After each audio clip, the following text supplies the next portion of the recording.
सुजस आवाज राजस्थान, एक आवाज जो हमेशा आपके साथ, जन जन के साथ हाजिर है। ताज़ा तरीन पेशकश। सुजस पॉडकास्ट में मेधा से आप सुन रहे हैं प्रदेश की खास खबरें। नजर सबसे पहले आज की हेडलाइंस पर। मुख्यमंत्री भजनलाल शर्मा से राजकीय विद्यालय की छात्राओं का संवाद। मुख्यमंत्री ने परीक्षा में श्रेष्ठ प्रदर्शन करने वाली बालिकाओं को दी शुभकामनाएं। राइजिंग राजस्थान समिट बना आर्थिक विकास की दिशा में मील का पत्थर। मुख्यमंत्री ने कहा 2030 तक राजस्थान की अर्थव्यवस्था $350 बिलियन करने का लक्ष्य। और राष्ट्रीय सहकार मसाला मेले में जयपुर वासियों की जबरदस्त खरीदारी, अब तक 1,28,00,000 की बिक्री। और अब सुनिए खबरें विस्तार से।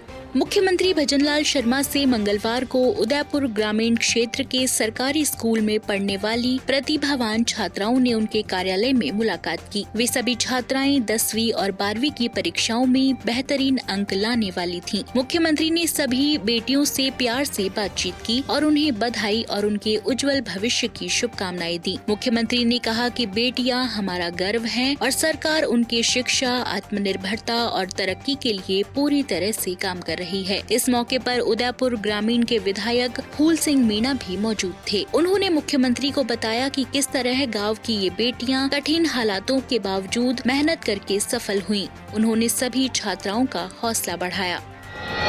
मुख्यमंत्री भजनलाल शर्मा ने कहा कि राज्य सरकार का लक्ष्य है कि राजस्थान की अर्थव्यवस्था को वर्ष 2030 तक $350 बिलियन तक पहुंचाया जाए। इसके लिए rising Rajasthan global investment summit के तहत हुए MOU को तेजी से लागू किया जा रहा है। श्री शर्मा मंगलवार को मुख्यमंत्री कार्यालय में राइजिंग राजस्थान समिट में पर्यटन, चिकित्सा शिक्षा, चिकित्सा एवं स्वास्थ्य, वस्त्र एवं परिधान, ऑटोमोबाइल और इलेक्ट्रिक व्हीकल्स क्षेत्र में हस्ताक्षरित MOU की प्रगति की समीक्षा कर रहे थे। उन्होंने कहा कि जिला कलेक्टर्स निवेशकों द्वारा इच्छित जमीन के आवंटन के लिए त्वरित निर्णय लें। साथ ही निवेशकों को जमीनों के हर संभव विकल्पों का मौका मुआयना भी कराएं। उन्होंने बताया कि समिट में लगभग 37 लाख करोड़ रुपए के निवेश समझौते हुए हैं, जिनमें से 3 लाख करोड़ के निवेश धरातल पर आ चुके हैं। इससे उद्योगों का विकास होगा और युवाओं को रोजगार के अच्छे अवसर मिलेंगे। मुख्यमंत्री ने अधिकारियों से कहा कि वे निवेशकों से लगातार संपर्क में रहें और उनकी जरूरतों को पूरा करें। साथ ही जिला कलेक्टर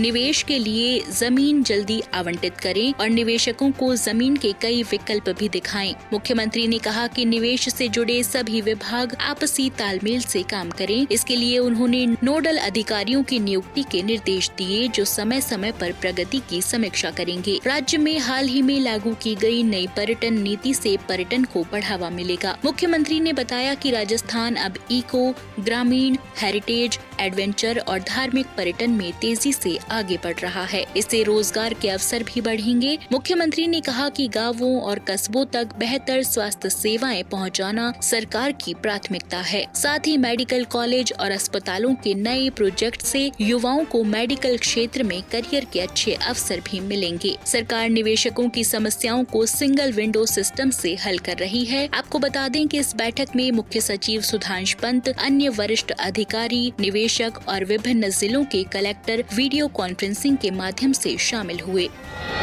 राजस्थान सरकार द्वारा छात्राओं को प्रोत्साहन देने के लिए स्कूटी वितरण योजना के तहत दी जा रही दुपहिया वाहन न केवल साधन बनी है, बल्कि ये बेटियों के सपनों की सवारी बन चुकी है। जहां कभी दूर और रुकावटें शिक्षा के मार्ग में बाधा बनती थी, आज वहीं राज्य सरकार की इस पहल से बेटियों को मिली है नई ताकत, आत्मविश्वास और आजादी। पहले गाँवों या कस्बों में पढ़ने वाली अनेक बेटियों को स्कूल या कॉलेज की दूरी के कारण पढ़ाई छोड़नी पड़ती थी या परिवहन की व्यवस्था न होने से नियमित उपस्थिति बाधित होती थी। लेकिन अब सरकार द्वारा वितरित की गई स्कूटी ने इस दूरी को सहजता और आत्मनिर्भरता में बदल दिया है। राज्य सरकार की इस योजना से बेटियों को न केवल स्कूल और कॉलेज जाने में सुविधा हुई है, बल्कि वे अब स्वावलंबी भी बनी हैं। कई छात्राओं ने बताया कि स्कूटी मिलने से उन्हें परिजनों पर निर्भर नहीं रहना पड़ता। साथ ही सफर में समय और ऊर्जा दोनों की बचत होती है। इसके अलावा छात्राएं अब स्वयं को अधिक सुरक्षित महसूस करती हैं, क्योंकि उन्हें सार्वजनिक परिवहन परिवहन और लंबी दूरी पैदल तय करने की जरूरत नहीं रही। इस योजना ने केवल बेटियों को ही नहीं बल्कि उनके परिवारों को भी भरोसे और गर्व की भावना को भी मजबूत किया है। मुख्यमंत्री भजनलाल शर्मा ने सोशल मीडिया पर वीडियो शेयर करते हुए लिखा, सीकर जिले की सपना शर्मा जो पहले कॉलेज पहुंचने के लिए रोज 8 किलोमीटर का सफर पैदल तय करती थी, अब स्कूटी मिलने के बाद न केवल समय पर कॉलेज पहुंचती हैं, बल्कि अतिरिक्त कोचिंग और लाइब्रेरी भी जाती हैं। वहीं सपना कहती हैं कि अब मुझे लगता है कि मेरा सपना सिर्फ मेरा नहीं, सरकार का भी सपना है। कौशल्या पालीवाल, मैं गाँव रोडवा खुर्द की हूँ। मैं BA सेकेंड ईयर की स्टूडेंट हूँ। कल्याणपुर कॉलेज में जाती थी पढ़ने के लिए। अब यहाँ से कल्याणपुर कॉलेज 35 किलोमीटर दूर है। लगभग 10 बजे हमारे कॉलेज शुरू होता था। हमारी बस गांव में 12 बजे लगभग आती थी, जिससे कारण हमारे 2 क्लासेस छूट जाती थी और हमें 2 किलोमीटर पैदल चल के भी जाना पड़ता था।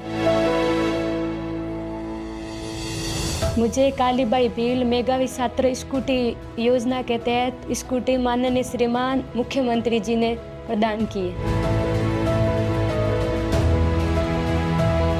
देख मम्मी, मुझे मुख्यमंत्री जी ने स्कूटी दी है। बहुत बढ़िया बेटा, धन्यवाद मुख्यमंत्री साहब। भजनलाल शर्मा जी ने हमें स्कूटी दी, तब से हम 9 बजे से घर से रवाना होते हैं, 10 बजे समथिंग वहाँ पर कल्याणपुर पहुँच जाते हैं और हम समय पर क्लासे ले पाते हैं और वापस घर पे टाइम पे आ जाते हैं। स्कूटी देने के लिए मुख्यमंत्री भजनलाल शर्मा जी आपका बहुत बहुत धन्यवाद। ये सिर्फ स्कूटी नहीं, बेटियों के सपनों की रफ्तार है।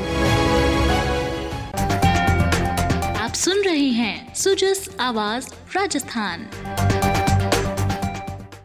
जयपुर के जवाहर कला केंद्र में चल रहे राष्ट्रीय सहकार मसाला मेले में लोगों का जबरदस्त उत्साह देखने को मिल रहा है। मसालों और अन्य घरेलू सामान की खूब खरीदारी की जा रही है। मेले में अब तक 1 करोड़ 28 लाख रुपए से ज्यादा की बिक्री हो चुकी है। सहकारिता विभाग की प्रमुख सचिव मंजू राजपाल ने बताया कि मेला दिन ब दिन और ज्यादा लोकप्रिय हो रहा है। सिर्फ 4 ही दिन में 9 मई को 11 लाख, 10 मई को 42 लाख, 11 मई को 44 लाख और 12 मई को 31 लाख की बिक्री हुई। मेले में कोटा बूंदी का चावल, केरल के मसाले, तमिलनाडु की हल्दी, बारा का धनिया और सिरोही के गेहूं की सबसे ज्यादा मांग है। ग्राहकों की सुविधा के लिए फ्री पिसाई की व्यवस्था और फ्री पार्किंग भी उपलब्ध है। इस बार मेले में 145 स्टॉल्स लगाए गए हैं। इनमें से 25 स्टॉल्स पर श्री अन्न उत्पाद भी रखे गए हैं, जो लोगों को खूब पसंद आ रहे हैं। इसके अलावा मेले में ताजे फल, सब्जियों से लेकर ड्राई फ्रूट, कुकीज, अचार, नमकीन, मिठाई, इत्र, मेहंदी, हैंडीक्राफ्ट, सौंदर्य और हेल्थ प्रोडक्ट्स भी उपलब्ध हैं।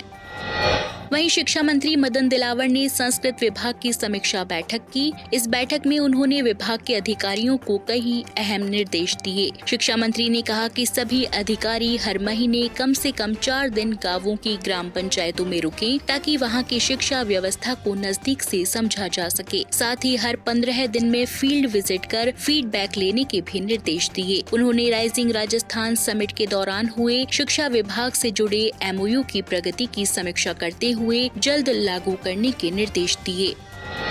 और चलते चलते राजस्थान लोक सेवा आयोग RPSC द्वारा जनसंपर्क अधिकारी परीक्षा 2024 का आयोजन 17 मई 2025 शनिवार को किया जाएगा। ये परीक्षा सुबह 11 बजे से 1:30 बजे तक आयोजित होगी। जयपुर में इस परीक्षा के लिए 75 परीक्षा केंद्र बनाए गए हैं, जहां 19,318 अभ्यर्थी परीक्षा में सम्मिलित होंगे। अतिरिक्त जिला कलेक्टर जयपुर शहर पूर्व गोपाल सिंह शेखावत ने जानकारी देते हुए बताया कि परीक्षा के सफल संचालन के लिए कलेक्ट्रेट के कमरा नंबर 116 में एक नियंत्रण कक्ष की स्थापना की गई है। ये कक्ष 15 मई से 17 मई तक कार्य करेगा। 15 और 16 मई को ये कक्ष सुबह 9:30 बजे से शाम 6 बजे तक कार्य करेगा, जबकि 17 मई को परीक्षा समाप्ति के बाद नियंत्रण कक्ष कार्य करता रहेगा। उन्होंने ये भी बताया कि 29 उप समन्वयक और 15 उड़न दस्तों की नियुक्ति की गई है, ताकि परीक्षा का सुचारू संचालन हो सके। नियंत्रण कक्ष का दूरभाष नंबर 0141220669 रहेगा, जिस पर परीक्षा केंद्रों से संबंधित जानकारी प्राप्त की जा सकती है। तो आज के सुजस पॉडकास्ट में इतना ही। मेधा को दीजिए इजाजत। कल फिर होगी आपसे मुलाकात। तब तक के लिए नमस्कार।